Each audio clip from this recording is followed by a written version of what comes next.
Alright guys, so I just got a 2019 Hobie Outback that I pre-ordered from Delaware Paddle Sports, so I figured today I'd do a little review of it and then kind of like a comparison with the other kayaks that I've had. So I also have a 2014 PA14, so I'll kind of be using that as the standard and like showing the differences between the two. One of the first things that I noticed about this 2019 Outback is it's fast.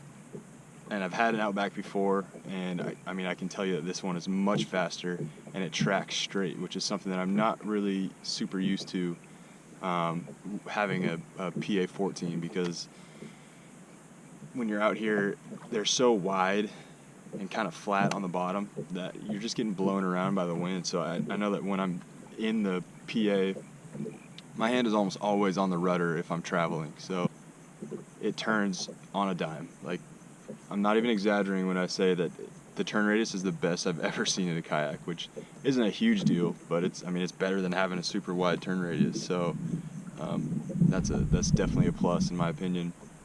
Definitely better than the Pro Angler. Not that they're horrible, but this thing, the turn radius is very, very tight. All right, I just want to do a little speed test to show you guys how fast this thing is. Fastest kayak in the world. So I'm gonna go from a dead stop pretty much, other than drifting with the current, and just show you how fast this thing goes and how quickly it gets up to speed. And I'm not even gonna really pump my legs real hard. It's minimal effort in this thing, which is what I really like. There's hardly any drag and it tracks so nicely.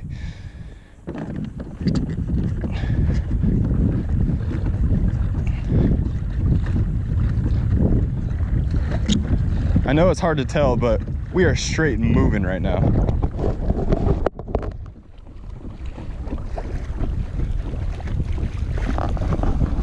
I can even go faster.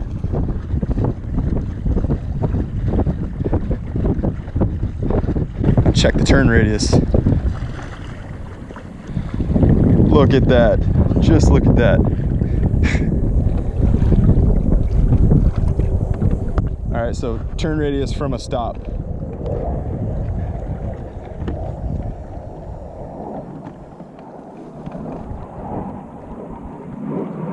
That's just awesome. You can do donuts in this kayak if that's your thing. Some people like to buy kayaks just so they can do donuts. If you're that person, get a 2019 Outback. Donuts all day. Talk about tracking. So you might be able to hear it, but we probably have 4 or 5 mile an hour winds, southeast, and I'm faced almost perfectly north right now, and I'm just gonna pedal. So there's a crosswind. I'm gonna pedal straight and keep my hands right here.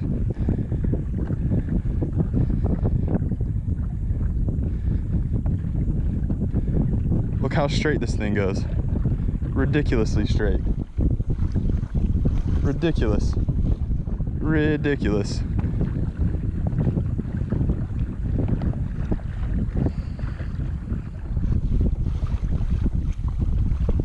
Even at speed, especially once you get up to speed. Look at that, I'm going straight right now. This is great. So if you fancy yourself a freestyle kayaker, check this out. We'll put it in reverse. We'll mob backwards. Look at that, moving. We'll flip it.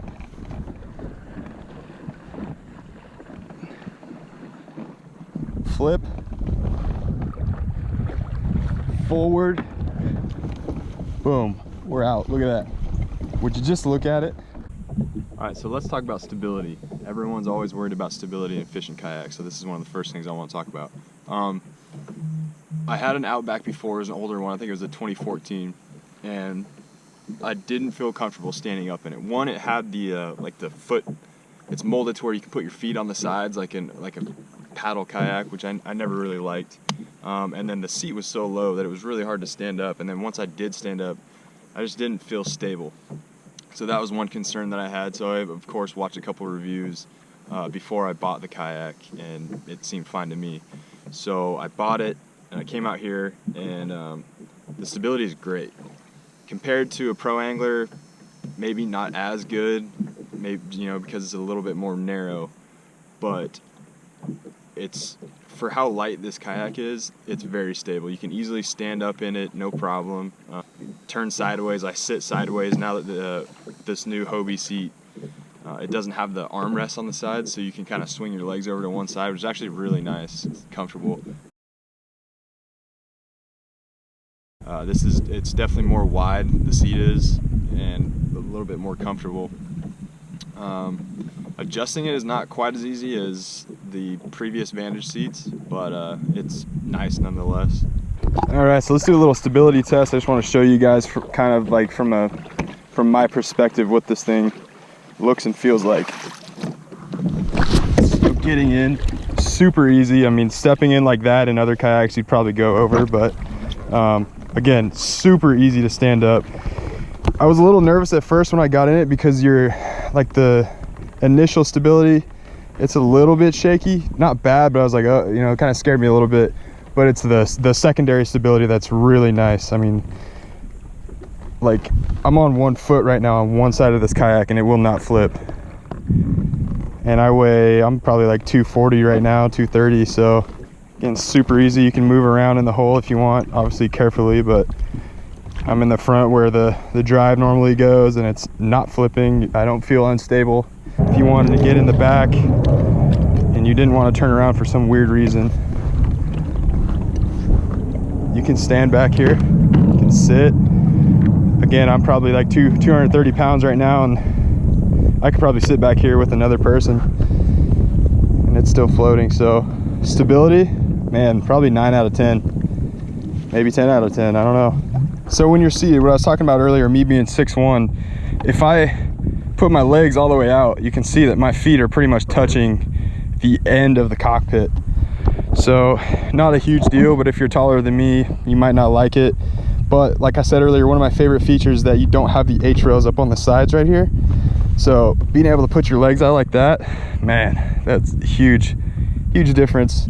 The weight of the kayak, I was surprised at how light it is and how easy it is to load.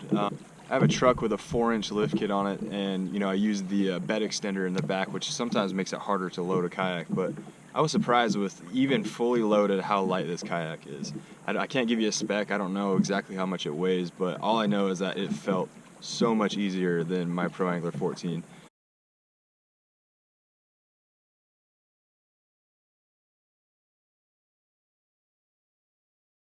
Storage wise, I do love the new track systems and not having the H bars on the side, you know. Also it has those Hobie kind of troughs all over the place. It's got 4 now really, which is really nice. I know that a lot of people who love the Outback love that about it, and I do, because you can, you know, if you're using soft plastics or whatever lures you have, you can just put it right there and not have to worry about it. It's not flopping around, you have to worry about stepping on a treble hook or anything. And having these accessory rails already installed is awesome. Another thing, and my personal favorite, this is one of the things that drew me to this kayak, is having the little spots for your tools to go into. You know, just something small like that makes a huge difference when you're in a kayak, because kayak fishing is already kind of awkward enough and hard enough that if you can make anything easier on yourself, it makes your experience so much better. So having a spot to put your tools where they're easy to reach, easily accessible, and with the bungees so you don't have to worry about losing them is phenomenal. Probably one of my favorite aspects of this kayak.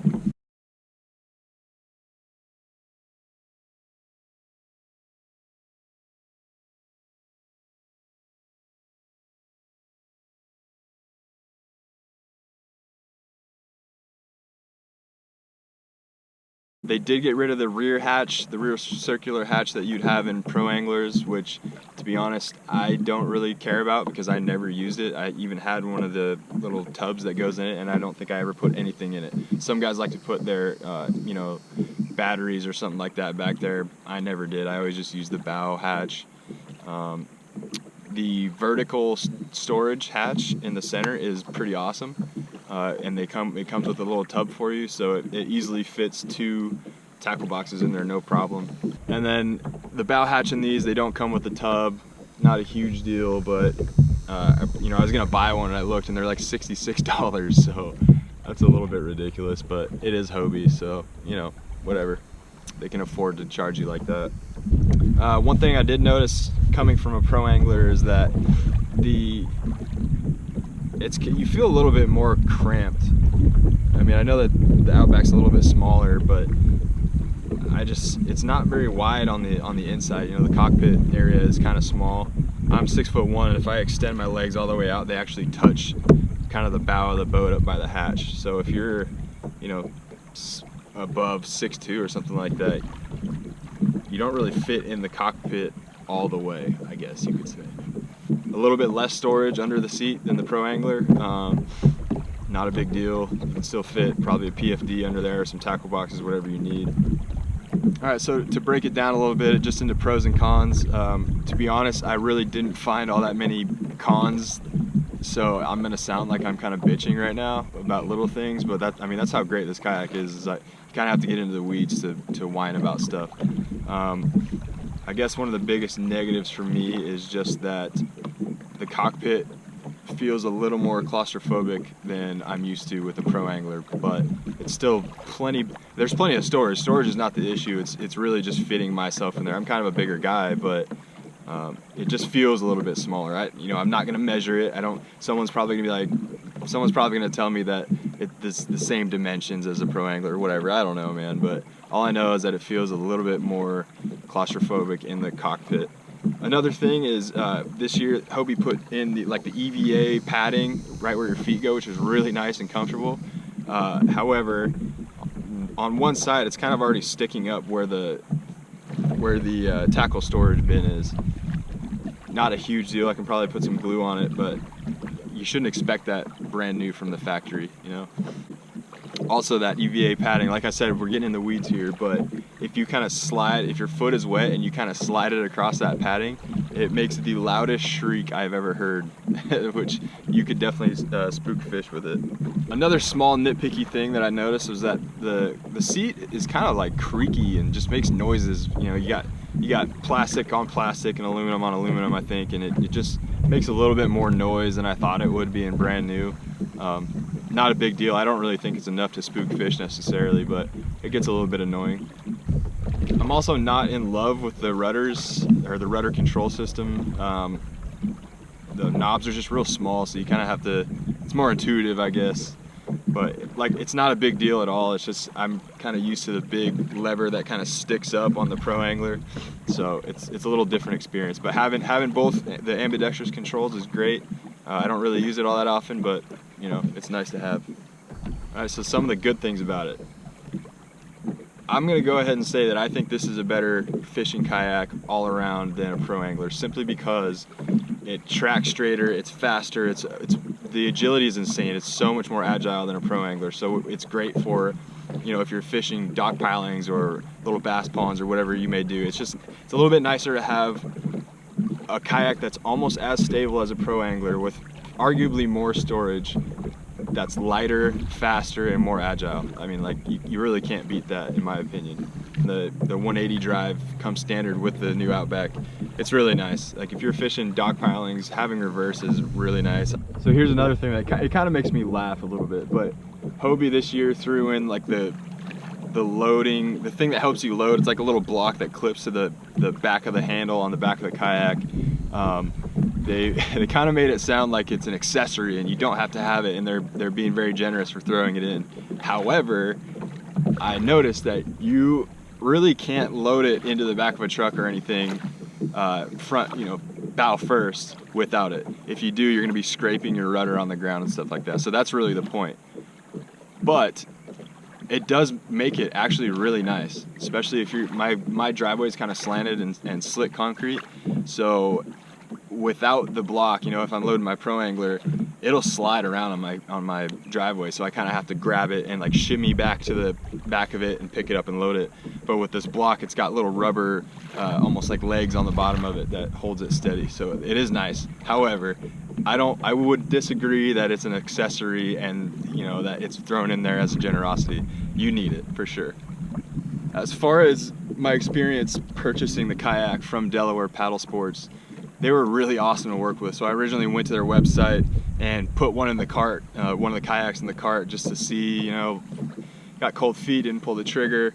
they emailed me, I think like the next day, and the dude was like, hey, I'm so-and-so with Delaware Paddle Sports. Sorry, man, I forgot your name. But, and he was just really nice the whole time, walked me through the process. I had way too many questions, and he probably got annoyed, but, you know, I wanted to know, I wanted answers before I spent $3,000 on this kayak. But he was real responsive, which was great. Also, they're tax-free, which was awesome. It was just the standard, I think, $200-something shipping, which you're gonna pay pretty much anywhere. And it shipped out on the 10th, on September 10th, and I got it yesterday, which was the 13th. So 3 days of shipping. I mean, that's awesome. So the only complaint that I have about Delaware Paddle Sports, and it probably really isn't them, it's more like the transportation company, but when I got the kayak, it was very well wrapped, I'll say that. Delaware Paddle Sports wrapped the shit out of it.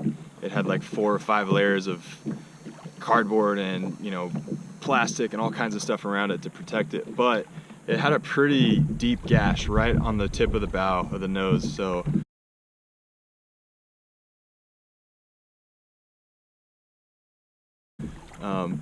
I don't think it's going to be deep enough that it's going to leak or anything like that, but that's not what you want when you pay $3,000 for a kayak. You don't want it to show up with a deep gash already. So like I said, that was probably a transportation company, and I haven't even mentioned it to either company. I don't think I'm going to worry about it. It is what it is, but that kind of sucks.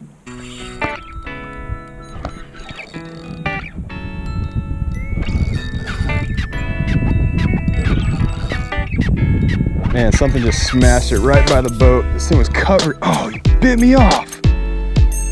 No!